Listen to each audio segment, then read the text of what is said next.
All right, I believe we are live. Welcome to Wellness Shots with Jewel. Today, I am streaming this Wellness Shot with Jewel live on Facebook group Plant Superpowers. If you're not there yet, please join us. Today, I'm honored to have Dr. Goldhamer with us. He is the founder of True North Health Center in California, and I know there are a lot of people in my group that are following True North Health Center recommendations. Welcome, Dr. Goldhamer. Thank you. It is such a pleasure to have you here. So our shots, wellness shots are about 20 minutes. So I want to be respectful of your time. And if you don't mind, we're just going to go straight to some questions. Sounds great. Okay, now that we are in this pandemic, COVID-19, I wonder if you have any recommendation how to stay healthy, how to resist this viral infection.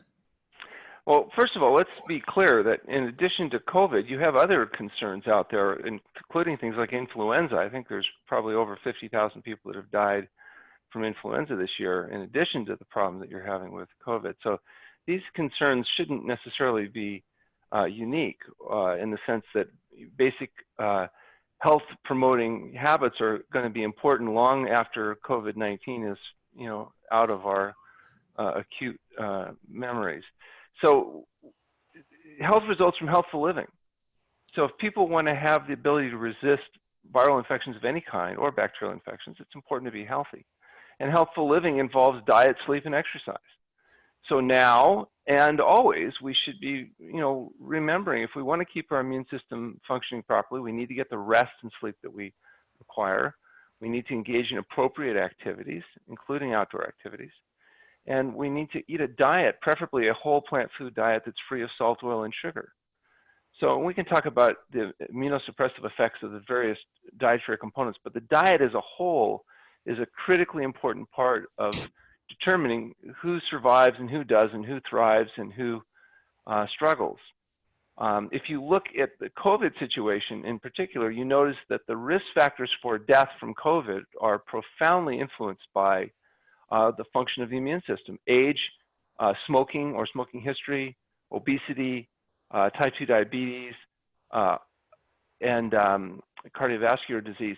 These are all symptoms of metabolic syndrome, which is, an epidemic problem that we have in our society. So we have a large group of people that are more vulnerable based on our diet and lifestyle to COVID or any other type of infection. So correcting those issues, really important. You can have a profound effect, not necessarily on your ability to become infected, but on your ability to recover once you are infected. And so even a healthy person can develop a disease process, an acute disease process, but what's the difference is healthy people tend to recover in a timely fashion with minimal sequelae, and people that have health compromises are the ones that tend to have the protracted issues and increased risk of death and debility. So let's make sure as much as possible that we're in the category of people that are healthy, so that if we do become exposed, our body makes a rapid recovery. The other thing that you can do, obviously, is try to minimize exposure, and that's where all the social distancing and hand washing and all the other precautions that we're taking are designed to slow down the rate with which people become ill, so that the vulnerable people don't overwhelm the healthcare systems, et cetera. And so, really two separate issues. The big focus, I think, should be use this as a motivation to take a look critically at our health-promoting habits and make sure that we put ourselves in the best possible position to resist whatever it is that befalls us. Thank you. I just had a question here live. Elizabeth is asking, please give those of us who are discouraged about family members who have health risks but are not interested in eating a healthy diet, some advice and or encouragement. So the question is, what do you do for people that are not interested in getting healthy? Right. Yeah, well, there's probably not much you can do in terms of influencing except by example. And I think that's really the most powerful method isn't nagging people and giving them a hard time directly as much as setting a really good shining example so that they want what you've got. And I think that people that do set an example have a better chance of having an influence on others. But let's face it, not everybody's going to be willing or interested in making these kinds of changes. I know my mother, when she was 92 years old, she realized she had outlived all 52 of her lifelong friends. They were all dead. She was alone. And she said, Alan, you need to warn your patients. If they're going to eat this type of a diet, make younger friends. Because they don't, yeah, you'll have the friends for longer. Yeah. All right, so can we talk about the vitamins? Maybe there is some kind of hope in the vitamins that we can add to our, you know, like to the people, to ourselves, and also to the people in our family who are not 100% plant-based. Yes, you definitely want to have good micro and macronutrient balance in the diet in order to maximize health. And the best way to get that micro and macronutrient diet is to eat a whole plant food diet that's free of salt, oil, and sugar, because the problem is not getting enough nutrients if all of your calories come from whole natural foods. But when your calories are coming from animal products and highly processed white flour, sugar, not only do you increase your nutrient needs, but you also reduce the opportunity to get the kind of nutrient density that you need. So the idea that some pill, potion, or powder is going to solve the problem, I think, is probably delusional. But getting a healthy diet so you get the raw materials you need, and avoiding an unhealthy diet which dramatically increases your nutrient needs is the balance, and I think the secret to health. There is one nutrient, though, that I do believe that supplementation becomes necessary for vegans, and that's vitamin B12. Vitamin B12 is found in nature from bacteria. In a natural setting, it wouldn't really be an issue, but in the modern hyperhygienic world where we wash and peel to avoid parasites and bacteria and COVID-19 and everything else, we're not going to get the bacterial contamination that would be inherent in a traditional natural diet, and therefore we need to get supplemental B12. 1,000 micrograms a day of methylcobalamin will meet virtually everybody's needs. It's easy to do, and I would recommend that as a supplement. The other nutrient that sometimes comes up for people that are not able to get out in the sun enough is vitamin D. And vitamin D deficiency certainly is associated with osteoporosis and problems with rickets and, and fractures and other things. So we want to make sure that our D levels are normal. The best way to do that is get out in the sun. Don't burn. Get out in the sun. But if for some reason you're not able to get the sun exposure that you need, then desupplementation may also be a consideration. So most of the other nutrients are going to be best provided through diet and lifestyle intervention. So we tend to try to avoid the pills and the potions and the powders as much as possible. Well, now we're sitting at home. A lot of us are sitting at home, and the D3 deficiency, how serious is it? And should we, at least during this time, during this time, you should be able to get outside in your garden and start a garden this year and get some sun exposure, so you have time, unlike when you're trapped at work perhaps, or on the commuting and whatever. So now, of all times, we should be able to get outside and get our skin exposed to sun and start forming vitamin D and getting some exercise and, you know, taking care of business. I live in a building, so every time I want to go out, I'm thinking about how many buttons I have to press to take an elevator with someone. So I feel like me, my kids, my husband, we're not getting out enough. So in this case, D3 vitamin, how much? Well, you need to take enough so that you maintain 25-dehydroxy vitamin D levels, certainly above 20. Some people believe much higher than that. So depending on how deficient you are would determine how much you need to take. Typical patient, it's between 2,000 and 5,000 units a day until they're normal, and then you try to get them off of it and get enough from the sun. But if you're saying you don't have a yard or a place that you can go out into. Yeah. So I'd start putting on my list, you know, moving. You know, it's like, I think that'd be a good thing. Place that has a little bit of a place where you can grow a garden and get outside a little bit. Yeah, I hear you. I'm looking into it, into a market, buying land and garden.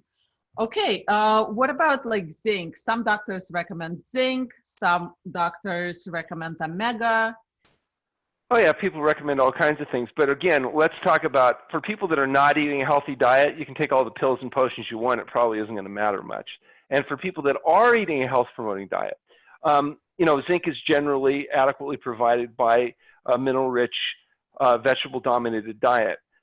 There is some evidence that supplemental zinc and quercetin and other various food factors may have some augmenting effect.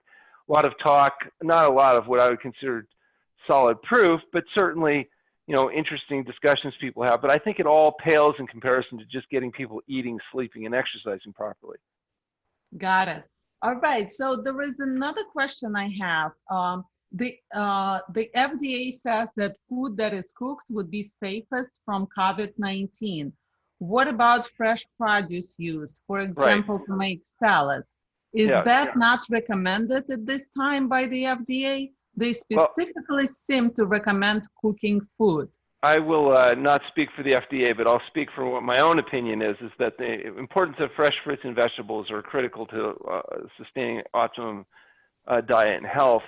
And as always, fresh fruits and vegetables should be washed and prepared properly. So you wash vegetables properly.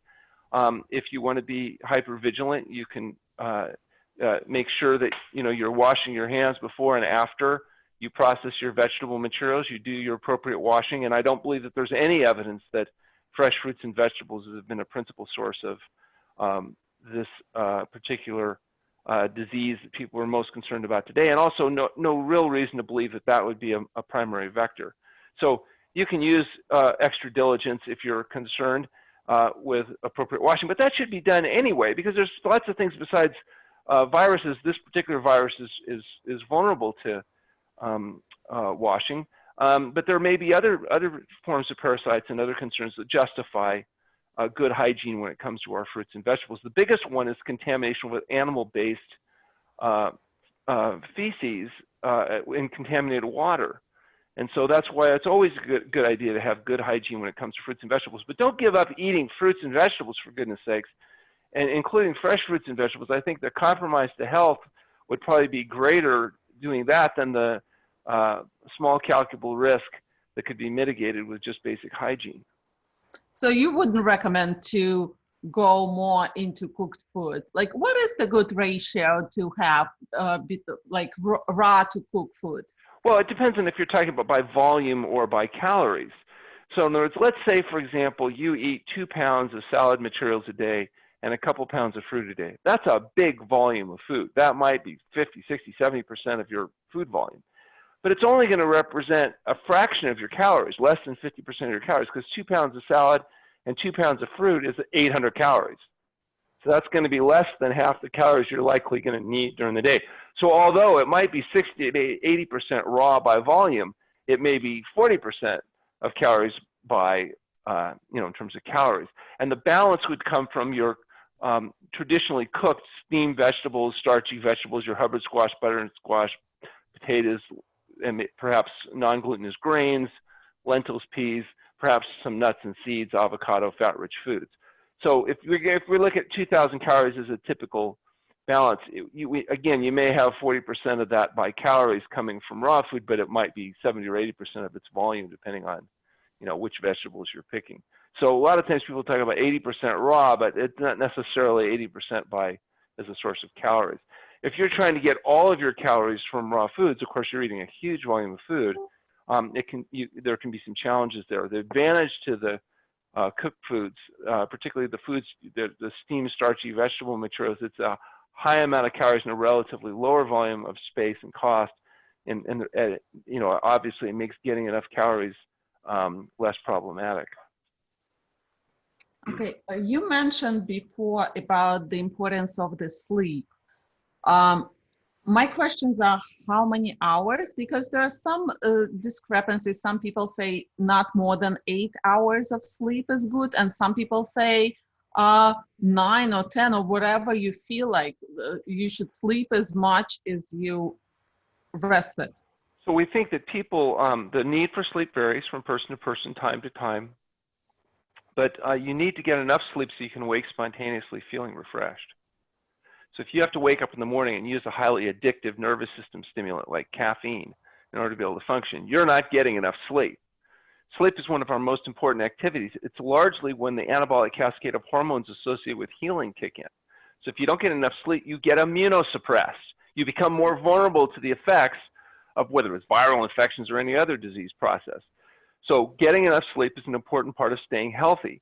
Now, how much sleep does the average person need? It's going to range anywhere from 6 to 9 hours, depending on, how much sleep you create the need for with your diet, with your stress levels, your activity, your age. A lot of variables, and also probably biological differences from person to person. Some people seem to need more sleep than other people, just inherently. So, but the idea is, however much you need to get that much, and you can tell one way is you're waking, you're feeling refreshed, and not having to force it with an alarm clock or caffeine. And again, typical patients, 7 to 9 hours of high quality sleep. It's not just how many hours, but the quality of your sleep. If you want to have good quality sleep, you want to sleep in a cool, dark, and quiet place. You want to avoid interruption. You want to empty your bladder before you go to sleep. You want to not eat 3 hours before you go to sleep so that you can empty your bladder before you go to sleep and not wake up multiple times. If you have conditions like benign prostatic hypertrophy or problems with the bladder, you want to resolve those conditions so the quality of your sleep can be improved. And you do that with fasting and dietary change, whatever it takes to get healthy. So sleep is one of our cornerstone activities, and it's often neglected. And this idea that sleep is if you sleep a lot then you're lazy, or you're try to wake our kids up, whatever. No, you want to get to bed early enough that you can wake, you feel good. If you do that, that's an important part of health support and maintenance. So now when we are saving a lot of time on commute, sitting home, it would be a good idea to really pay attention to your sleep pattern. Well, here's how it should work. First, you get enough sleep. You go to bed early, you sleep however long you need to sleep, so you wake feeling refreshed. Then you take the time to prepare healthy foods and eat those healthy foods and chew those foods thoroughly and relax. And you get some activity. You get outside, you do your garden work, you do some exercise. If there's any time left, then you go to work. Awesome. We have only like 1 minute left, and I want to be respectful of everyone's time. So the question to you as a chiropractor, people now with back and neck problems cannot get to the chiropractor and cannot get a massage. How can they reduce the pressure? Well, fortunately, by eating a whole plant food, SOS-free diet, you reduce inflammation in general. By doing a stretching program where you deal with some of the mechanical imbalances, use the foam rollers, use the stretch and strengthening techniques that your chiropractor is hopefully showing you, you can get your body into better balance.